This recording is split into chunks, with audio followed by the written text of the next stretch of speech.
Olá, tudo bem? Que bom podermos estarmos juntos mais uma vez, reunidos, mesmo você aí na sua casa. Ainda não podemos nos reunir em culto no templo, como é de costume e como é também bom e agradável fazê-lo. Creio que cada uma de vocês também estão ansiosos para o retorno dos cultos. Esperamos realmente que em breve podemos tê-los novamente. Quero saudar a cada uma de vocês com uma palavra do Salmo 133, o versículo 1, que nos diz: como é bom e agradável que o povo de Deus viva unido, como se todos fossem irmãos.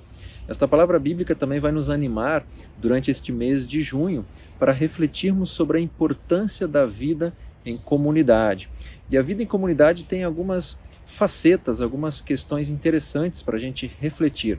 A gente acha muitas vezes que é natural querermos viver em comunidade, juntos uns com os outros, mas vamos perceber com uma leitura bíblica cuidadosa, que não é tão natural assim para todos nós. Desejamos porque fomos criados para a vida em comunidade, mas naturalmente hoje, pelo pecado, nós não desejamos tanto assim vivermos em comunidade. A menos que a gente seja convidado por Cristo Jesus para estar nele, vamos também querer estar juntos uns com os outros. Por isso, uma palavra que também nos anima, de um pastor chamado Dietrich Bonhoeffer, e ele mesmo nos chama a atenção para algo paradoxal. Ele disse o seguinte: quem não suporta a solidão, que tome cuidado com a comunhão. Quem não se encontra na comunhão, que tome cuidado com a solidão. Hoje vamos refletir sobre este primeiro ponto, a comunhão, viver em comunhão. No próximo encontro a gente vai refletir sobre a importância de também vivermos em solidão, não sozinho, mas também estarmos nós com o Pai, em comunidade, em comunhão, lendo a palavra, orando, pois sabemos que este movimento de estar juntos e sozinhos, eles são complementares. Então fica conosco, vamos para um momento também agora de louvor e depois para a reflexão da palavra de Deus.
então falar sobre vida em comunhão nesse mês de junho, e hoje vamos justamente tratar dessa importância, né, da vida em comunidade, a vida juntos uns com os outros, algo que a gente tanto anseia, principalmente nesse tempo de coronavírus, do qual tem realmente impactado a vida de todos nós, inclusive a vida da igreja. E por isso a gente pode perceber a tamanha necessidade e o desejo que a gente tem de viver em comunidade pela falta que ela nos faz. E por causa, então, desse contexto em que vivemos, podemos, inclusive, continuar a experimentar dessa comunhão de uma forma diferente, mas junto aí com as nossas famílias. E a gente tem essa oportunidade também via internet de poder ouvir a mensagem, de ouvir a palavra de Deus e compartilhá-la, né, conversando uns com os outros no âmbito da nossa casa. A variedade, né, de novas formas de comunhão nesse tempo, ela acaba sendo um desafio para a colaboração, né, de todos nós para uma vida em comunidade. Isso já foi em outros tempos e isso para nós agora se acentua, porque por mais que a gente não está se reunindo fisicamente no templo, a gente tem muitas oportunidades e ofertas de comunhão, de palavras sendo transmitida pela internet. Mas o que nós podemos fazer como cristãos, membros de uma igreja local? Que tipo de comunhão a gente pode e deveria estar buscando e cultivando nesse tempo em que somos ainda impedidos, né, de nos encontrar fisicamente em um grupo maior? Esse é o tema e é isso que a gente quer também tratar ainda nesse mês de junho. Viver em comunidade, primeiramente a gente precisa considerar que ela é uma dádiva de Deus. Não é algo natural, não é algo assim óbvio, né? Não é óbvio que a pessoa cristã, ela viva entre cristãos, alguém já havia dito certa vez. Por quê? Porque Jesus Cristo viveu entre seus adversários. Foi para isso que ele veio ao mundo, para trazer paz aos inimigos. Lembrando novamente o Salmo 133, o verso 1, como é bom e agradável habitar todos juntos como irmão. Como é bom e agradável. Se o salmista nos lembra isso, é porque existem outras formas de comunhão. O próprio reformador Martinho Lutero, ele disse o seguinte, que o reino de Deus tem que ser estabelecido em meio aos inimigos. Quem não quiser se sujeitar, disse Lutero, a isso, não quer ter parte no reino de Cristo, mas ela só quer viver, né, cercado de amigos, viver numa espécie de mar de rosas, disse Lutero. E ele conclui esse pensamento dele dizendo algo mais ou menos assim, vocês que se tornam uma espécie de blasfemadores contra o próprio Cristo e traidor de Cristo. Por quê? Porque se Cristo tivesse agido, talvez como muitos de vocês, ou como muitos cristãos, infelizmente, agem, não haveria pessoas sendo salvas e alcançadas, né, pelo Evangelho de Jesus Cristo. Precisamos entender o sentido da palavra igreja, né, que no original, eclésia ou eclesia, ela significa os chamados para fora. O reformador também, e resultado da reforma protestante, que segue essa mesma lógica de Martinho Lutero, o pensamento, Bonhoeffer, ele vai dizer o seguinte, que a igreja só é igreja quando ela é para os de fora. Então a gente precisa compreender que a comunhão, ela não é óbvia, e sim, ela é um privilégio, porque ela é uma graça, uma dádiva de Deus para cada um e cada uma de nós. O ato da gente poder se reunir com outros irmãos e irmãs em comunhão é um privilégio sagrado, que muitas pessoas são privadas disso, como muitos de nós agora estamos sendo em âmbito maior. Então, além disso, a presença física dos outros cristãos constitui para o cristão uma fonte de alegria e de fortalecimento incomparável, algo que a gente não vai encontrar em outro lugar. Por isso, é desejoso de muitos de nós querermos que os cultos nos templos voltem logo, porque a gente de fato precisa disso, porque é um privilégio, uma graça que Deus tem nos concedido e quer continuar sempre nos concedendo. Existem 3 implicações sobre a comunhão espiritual, a verdadeira comunhão que é baseada em Cristo Jesus. Primeiro a gente precisa considerar isso, que comunhão cristã é comunhão por meio de Jesus Cristo e em Jesus Cristo. Por quê? Porque um cristão ele precisa do outro por amor a Cristo e um cristão ele só consegue chegar ao outro por meio de Cristo. E uma terceira questão é que a gente precisa considerar que a gente foi eleito, desde a eternidade, aceitos no presente tempo e unidos para a eternidade com Jesus. A comunhão cristã, ela também é marcada ao longo da história como uma comunhão espiritual ou uma comunhão psíquica, algo que a gente deseja e formula no nosso pensamento, algo que a gente busca a partir dos nossos próprios interesses. Aqui a gente deve tomar um cuidado especial, porque esse tipo de pensamento sobre a comunhão, baseado em mim mesmo, nos meus próprios interesses, é o que leva realmente a comunidade a se dividir, a cada um tomar o seu rumo e não buscar aquilo que a cabeça, que é Cristo, deseja para nós, que é a verdadeira comunhão espiritual. Então, quando a gente entra na comunhão, não é algo que eu o promovo ou eu o promovi. A gente participa da comunhão justamente pelo privilégio de que Cristo nos chama a nos reunir e a comungarmos uns com os outros. Por isso, a pessoa que ama mais o sonho de igreja do que a própria igreja, ela acaba se tornando uma destruidora, né, de comunidade no final.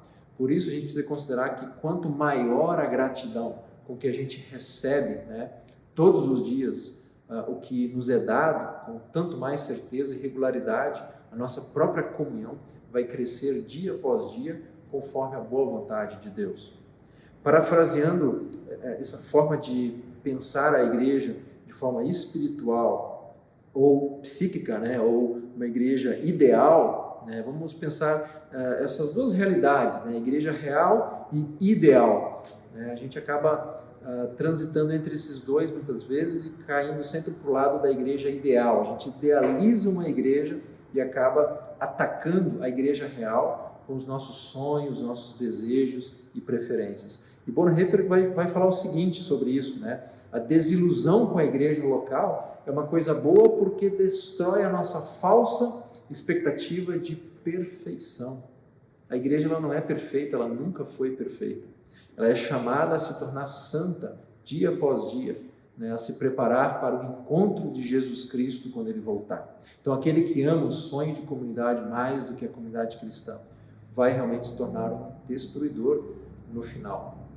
E ainda, para tratar desse último elemento, né, a diferença entre comunhão espiritual e psíquica, né, uma comunhão talvez assim egoísta, que brota só do nosso interesse de buscar o nosso bem-estar, é de fato algo que a gente precisa um pouco analisar e cuidar para que a gente consiga ter essa percepção, né, de conseguir identificar quando a gente de fato é movido por realmente intenções puras, a partir de uma conversão de fato real, verdadeira, que Cristo provocou em nós, quando a gente ama de verdade e não de forma egoísta. Então a gente precisa compreender essa diferença entre comunidade ideal e real, olhando para algumas características desses dois movimentos. Então, a comunhão espiritual é onde o próprio Espírito de Deus reina, né? Já a comunhão, que é baseada no ideal humano, é onde reina a técnica, a psicologia, o método, né?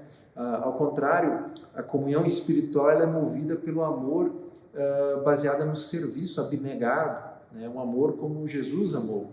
Então, algo ingênuo, né? Ela não fica analisando e conjecturando, pensando muito se tem ou não tem que fazer. A gente lê a palavra, compreende ela e vai e obedece, né? Fazendo isso, claro, sempre no contexto de comunidade, em obediência ao próprio Cristo.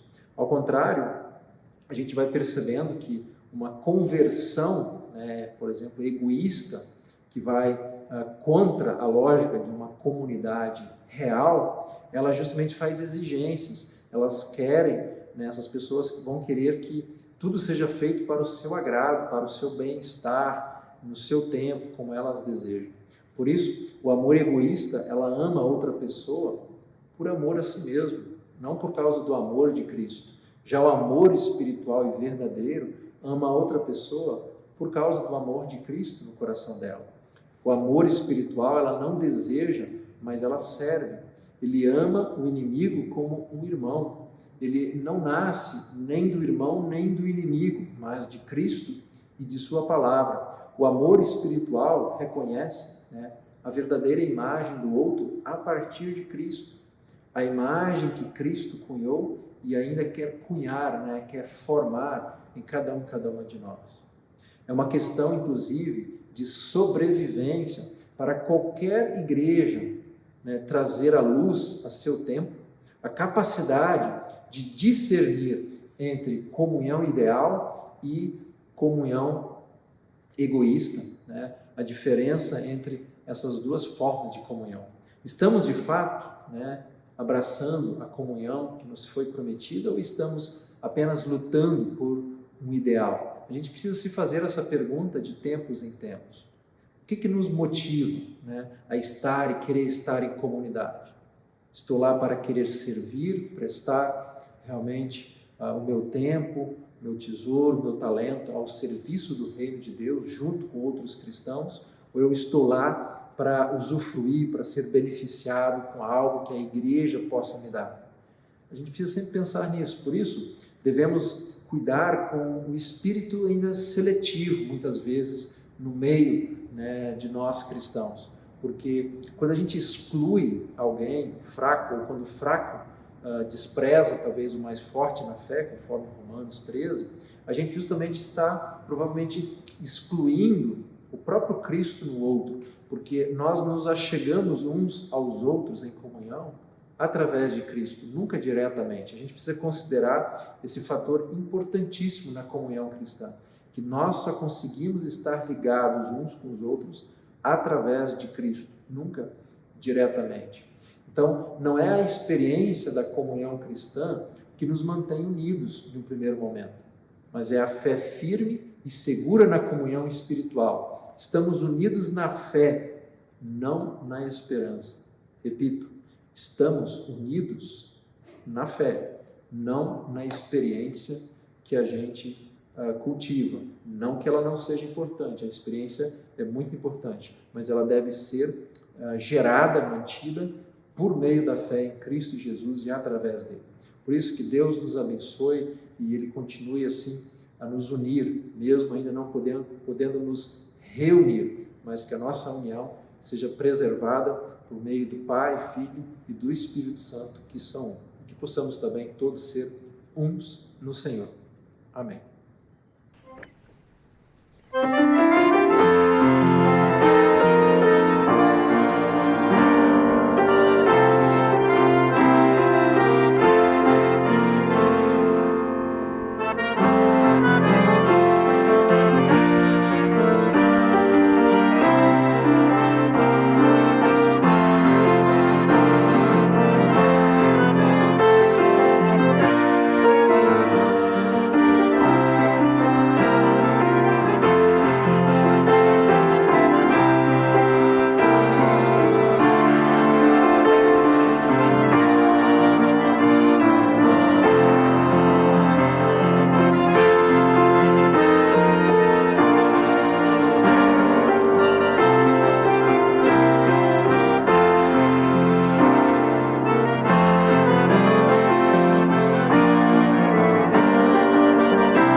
em Gálatas 6:10, nós lemos que sempre que pudermos, devemos fazer o bem a todos. Como comunidade evangélica, temos procurado colocar em prática essa orientação do apóstolo Paulo. Nesses 2 últimos meses, com a campanha de alimentos e materiais de higiene e limpeza, aumentaram as doações e foi possível ajudar 9 famílias com os ranchos. Além disso, foram levados alimentos para a Cruz Azul, para a Avocap, para o Centro de Atendimento ao Idoso e também ao CRAS. Além disso, pudemos doar roupas e calçados a famílias necessitadas, a Avocap e a Cruz Azul, a partir de doações recebidas e de uma campanha realizada pelo Colégio Evangélico Panambi, que envolveu a sua comunidade escolar. Essas doações foram repassadas à comunidade através do setor de diaconia e amigos da missão, que então repassou as mesmas para aqueles que estavam necessitados. A diaconia, os amigos da missão e o ASE, Grupo Eco, também estão engajados em confeccionar máscaras para o hospital. Algumas mulheres cortaram as máscaras, enquanto outras as estão costurando. Nesse desafio, nós também contamos com o auxílio da Solen, que cortou grande parte destas máscaras. Não sabemos ainda exatamente quantas serão, pois nem todas ainda estão prontas, mas cremos que aproximadamente 1000 máscaras serão confeccionadas nesta campanha. Também contamos com a ajuda de pessoas da nossa comunidade para levar os ranchos e as doações para as famílias. E estas pessoas têm sido incansáveis na sua tarefa.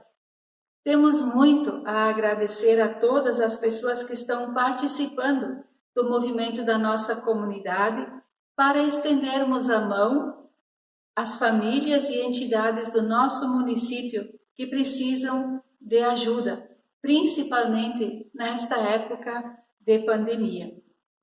Muito obrigada a todos que estão engajados a fazer o bem conforme nos desafia a palavra de Deus.